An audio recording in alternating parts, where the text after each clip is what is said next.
IPL 2024 సీజన్‌లో Mumbai Indians పోరాటం ముగిసింది.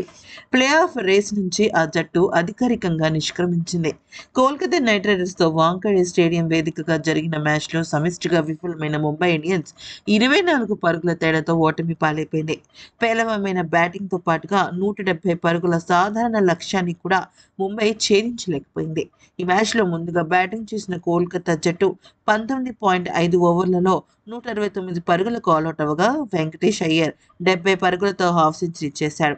మనీష్ పాండే 42 పరుగుల కీలక ఇన్నింగ్స్ ఆడాడు.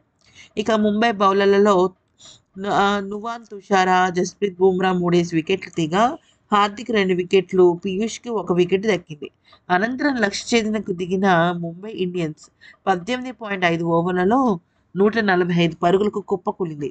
రో ఇక్కడ సూర్యకుమార్ యాదవ్ మినహాయించి హాఫ్ సెంచరీతో ఎవ్వరూ రాణించలా. కోల్కతా బౌలర్లలో మిచెల్ స్టార్క్ అయితే 4 వికెట్లు తీశాడు. వరుణ్ చక్రవర్తి, సునీల్ నరేన్, ఆండ్రే రసెల్ తలకు 2 వికెట్లు తీశారు. ఇక ముంబైకు ఇది 8వ పరాజయం కాగా మిగిలిన 3 మ్యాచ్ల్లో ఆ జట్టు గెలిచినా, ఓడినా ప్లే ఆఫ్‌కి చేరే అవకాశమే లేదు. ఇక 170 పరుగుల లక్ష్య ఛేదనకు దిగిన ముంబై జట్టుకు ఆదిలోనే షాక్ తగిలింది. ఇషాన్ కిషన్ 13 పరుగులకే అవుట్ అయిపోయాడు. కొద్దిసేపటికే నమన్ ధీర్ 11 పరుగులకి, రోహిత్ శర్మ 11 పరుగులకి అవుట్ అయిపోయారు. దాంతో ముంబై ఇండియన్స్ పవర్ ప్లేలో 3 వికెట్లు కోల్పోయింది 46 పరుగులకి. ఇక సూర్య ఒక్కడే ఒంటరి పరిస్థితులు ఎదుర్కొన్నాడు.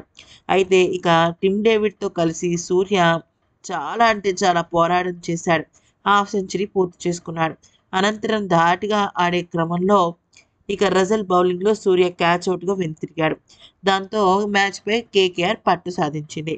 టిమ్ డేవిడ్ పోరాడే ప్రయత్నం చేసినా అతన్ని మిచెల్ స్టార్క్ అవుట్ చేయగా క్రీజ్‌లోకి వచ్చిన పీయూష్ చావ్లా గోల్డెన్ డక్ అవ్వగా 2 బంతుల వ్యవధిలోనే ఆఖరి వికెట్‌గా కోయెట్జీ బౌల్డ్ అవ్వడంతో కేకేఆర్ విజయం లాంఛనమైపోయింది.